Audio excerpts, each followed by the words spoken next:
Today is International Democracy Day, and your voice matters in the upcoming election.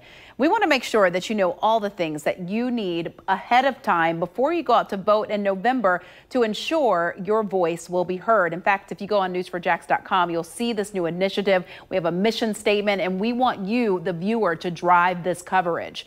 Duval County Supervisor of Elections, Mike Hogan, joins us live via Zoom this morning with some really important reminders for voters ahead of the general election. Thanks for joining us.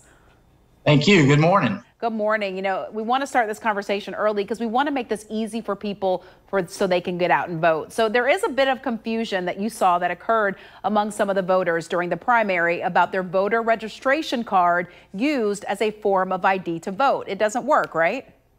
No, it does not work. Years and years ago, the voter ID card was accepted and was requested in order to vote. But right now, it is just an information card, and we won't ask for it. We won't accept it as an identification card. But people get confused about that. But it does give them a lot of information, where they're supposed to vote, what the location of their precinct, who represents them in the city council or the school board.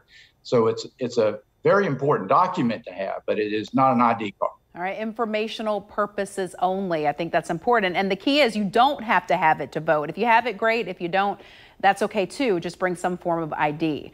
Now, if someone wants to vote by mail in November, is it too late to request a ballot be mailed to them? That's one of the things that people question. Yes, they still can call our office. That's the easiest way, and request a mail ballot. We'll do that all the way up to, I think it's October 29th is the last day to request a mail ballot. That's my birthday, so remember that, October 29th. All right, Mike, let's talk about, the biggest mistake that voters make on those mail-in ballots. I know you had talked with us before last month, and really the key is to make sure that that signature matches, because that'll get you in trouble. Absolutely. That's your identification.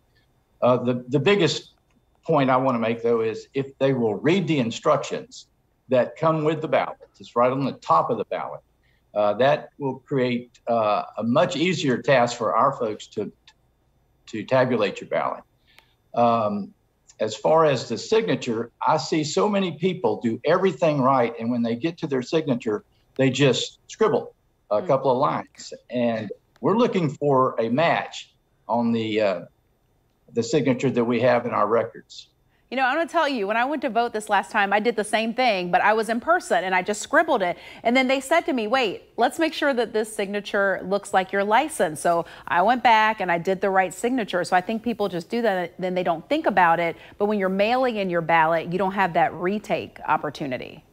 Yeah, this is not a retail transaction where you just, we give you MasterCard or Visa card, and then you just a few swipes in the screen. But we're looking for a signature that has letters that are distinguishable and that we can match. Yeah, I was being lazy, so I don't know about folks out there. All right, so what if someone wants to change their party affiliation? How should they do this, and what is the deadline?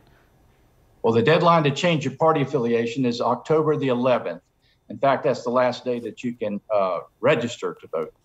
So everybody should be aware of that. All these critical dates that you and I are talking about are on the front page, the home page of our website, and that's DuvalElections.com.